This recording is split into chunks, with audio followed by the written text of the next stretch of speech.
Hi everyone! Today I have another tutorial for you guys on how to make these adorable Pop-Tarts made from polymer clay. They're really easy to do and they're super cute. If you like this video, please give me a thumbs up and subscribe, and do check out my second channel, MioMango, for more videos on me and my dogs. Alright, let's get this tutorial started.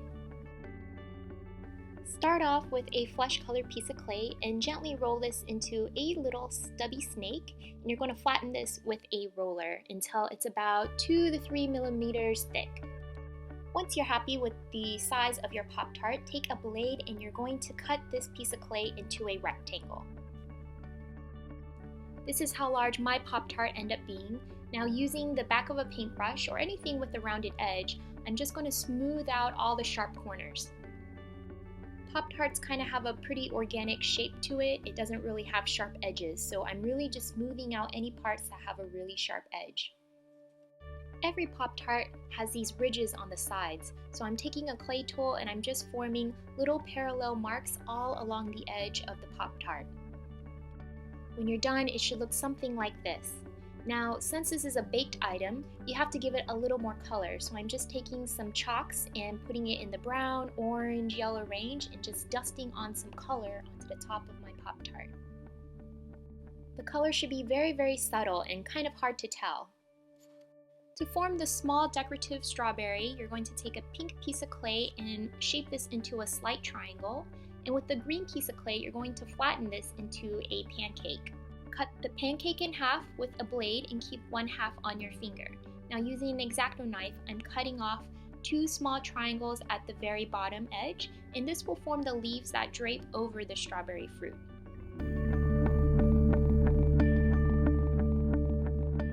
Once you have completed this step, go ahead and place this leaf on the very top of the strawberry and flatten it down just a little bit.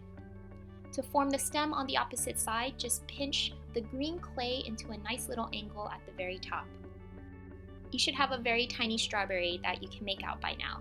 So with a white piece of clay, I'm going to form the little seeds. I'm just cutting off 3 small pieces of clay, and I'm going to roll them in really tiny small circles.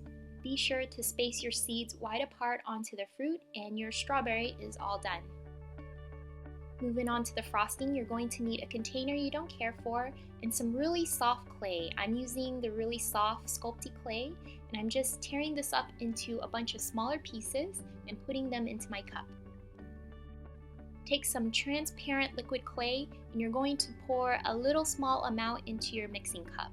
This will help make your soft clay easier to mold into a nice little liquid frosting. Go ahead and mix all the contents with any type of stirring stick or rod that you have. I'm just using a toothpick. When you're done mixing, your clay should have this really frosty, creamy consistency. Now go ahead and just spread this frosting all over the center of your Pop-Tart. Keep in mind that the frosting doesn't need to be perfect. It usually has a little jaggeds in real Pop-Tart, so if it has a few waves, that's fine. Here's what my completed Pop-Tart kind of looks like. Moving on to the face, I'm going to take some brown clay and flatten it to form really large eyes. And I'm going to go ahead and highlight the upper corner so that the eyes look like they have a little bit of shine to them. And I'm placing these eyes on the bottom part of the clay, and I'm also going to give it a really small petite smile in between its eyes. Take the strawberry that you made earlier and go ahead and position this in the upper right hand corner, and don't forget to give it some really cute cheeks. Now if you want to stop here, that's fine. I'm going to add some sprinkles onto my Pop-Tart, so I'm just taking different colored pieces of clay and I rolled them into long thin snakes and cut them into what looks like sprinkles and placed them in all different parts of the clay. Now keep in mind that the wet clay that you put on earlier is still wet, so wait until you baked your Pop-Tarts before you start touching it with your fingers. Your finished product should look like this. I hope you guys enjoyed this tutorial. For more like these, please subscribe, and good luck everyone. Bye!